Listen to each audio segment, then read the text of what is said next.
Hi everyone, thank you for watching CCN Crown City News, your neighborhood. I'm Sehnita Joshua Mattison. Larry Hyde Jr. is off today. The immigration debate has erupted on both sides in April when the Arizona governor signed into law a tough new immigration bill. Now law enforcement agents can question the immigration status of any individual they reasonably suspect may be in the country illegally.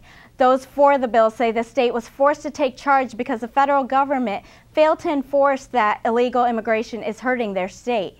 Opponents say the new law will only promote racial profiling and fuel mistrust. California is taking an active part in the debate with many officials, including LA Mayor Antonio Villaraigosa, calling for boycotts of local Arizona contracts. This past weekend, opponents turned out in LA for the largest May Day immigration rallies in the nation. We have Uri Lerener from El Centro Acción de Social here to talk about the rally. Thanks for coming here, Uri. I'm not sure if I butchered the name of your organization. El Centro de Acción Social. That sounds much better.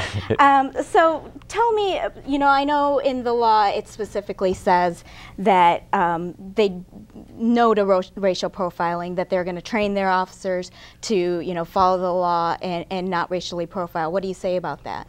I think the community, the Latino community especially, can't really see how that's going to work, how you can establish reasonable suspicion without racially profiling, unless you profile based on language or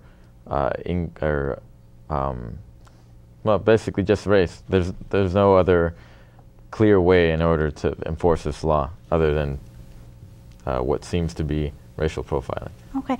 And what about the 70% of Arizona residents who support this law?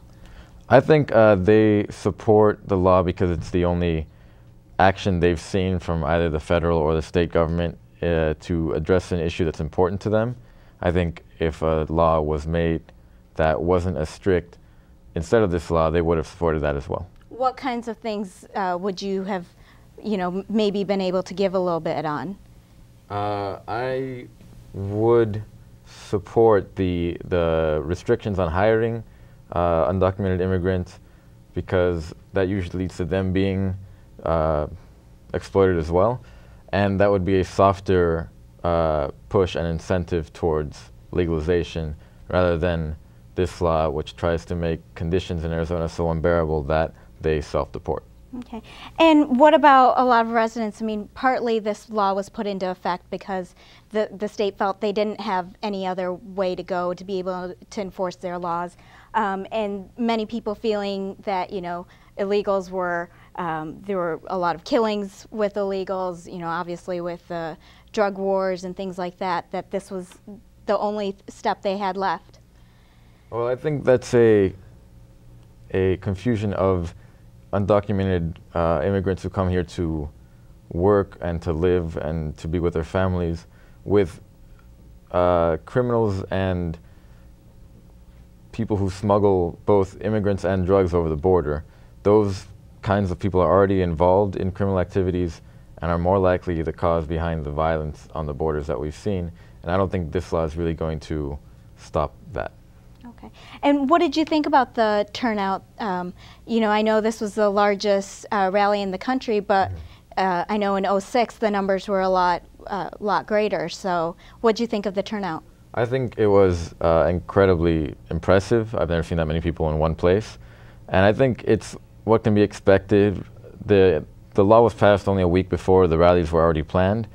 And so while a lot of people were motivated to become involved, where they might not have otherwise, many of them could not suddenly switch their busy work schedules, things like that, to support the rally. But I know that the organizers were expecting many more, so a lot more people wanted to be there than actually made it. Okay, and so with the elections, I'm sure you're gearing up for promoting more people, getting more people organized. What do you have planned? El Centro doesn't really focus on politics as much as education, but we do try to get our senior citizens, or our seniors in our programs. We have a citizenship class, and we encourage them to register to vote and to make their concerns known. Okay. Well, thank you so much for coming on camera with us and talking to us and all your work. So, my pleasure. Thank you.